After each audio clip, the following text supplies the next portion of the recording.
যে পলাশবাৰী সমষ্টিৰ এই আৰবি খেলপথাৰত অসমৰ যশস্বী মুখ্যমন্ত্ৰী ডক্টৰ হিমন্ত বিশ্ব শৰ্মাদেৱ কাইলৈ পদাৰ্পণ কৰিব, নিৰ্বাচনী ভাষণ ৰাখিব তেখেতে।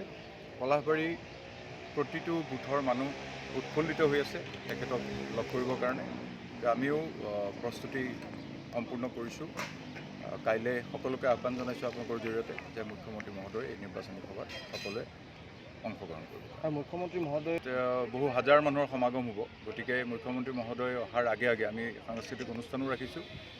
ইয়াত পলাশবাৰীত যিহেতু আমি বিভিন্ন জাতি জনগোষ্ঠীৰে আমি আছোঁ আৰু আমাৰ লগত ৰাভা যৌথ মঞ্চ আমাৰ লগত জড়িত হৈ আছে, সকলোৱে জানে। গতিকে আমি জনগোষ্ঠী আৰু ৰাভা জনগোষ্ঠীৰ এটা নৃত্য, এটি ৰাজবংশী আমি এটি নৃত্য থাকিব, বিহু থাকিব আৰু লগতে অসমৰ জনপ্ৰিয় কণ্ঠশিল্পী ভিঘু কাশ্যপ। হয়, যিহেতুকে আপুনিও মইতো অনুষ্ঠানেই ইয়াত জড়িতই হৈ আছোঁ।